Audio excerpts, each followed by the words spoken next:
Hello everyone, I'm Movie Master 222 and I'm here to review The Mummy.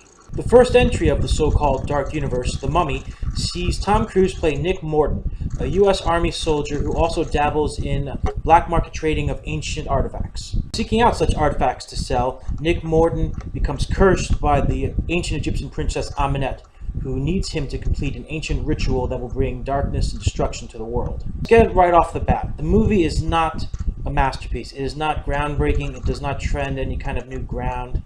It is business as usual as far as monster movies go.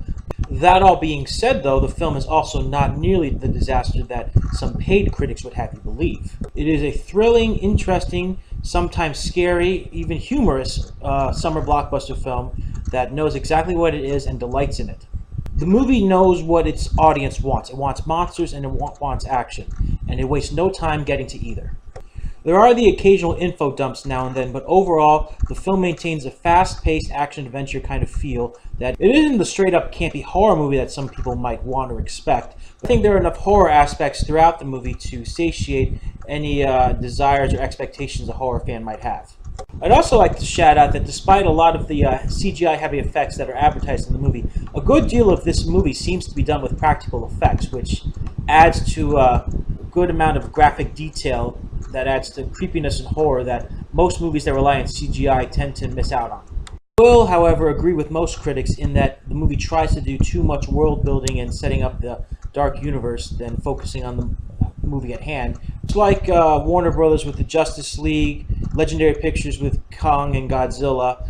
Universal Pictures is doing its best to catch up to Marvel in the shared universe game, and in doing so, it's following the same mistakes that WB has, and it's trying to set up a shared universe way too early, when in retrospect, much like Kong and Godzilla and Marvel before, it should be focusing on individual films, building up each franchise's respective characters until it eventually culminates into a shared universe film that everyone can enjoy and appreciate after years and years of build-up. It suffers the same hazards WB does by trying to rush the Justice League universe instead of letting it all unfold organically, like Marvel did.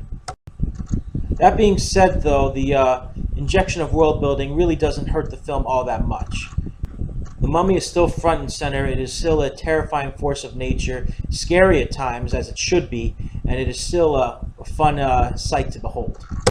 Tom Cruise and Russell Crowe do their part, they do their thing. They seem somewhat underutilized to me, but I suspect that we'll be seeing much more of both of them in the future, as I doubt they are going to be limited to just the Mummy alone in this franchise. The real standout star of this movie, as it should be, is Sofia Boutella, who plays the eponymous mummy of the film. She effectively portrays the Mummy as a terrifying force of nature that can easily command armies of the dead, legions of animals, and sandstorms at will.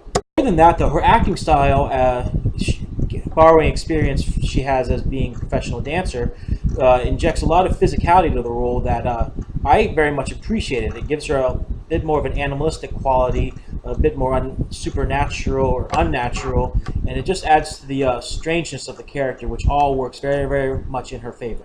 All said and done, as mentioned earlier, The Mummy is a very good summer blockbuster movie. Certainly better than some of the so-called blockbusters we've been treated to so far. If you find yourself bored over the weekend, I think you could do worse than spend some money to go see The Mummy.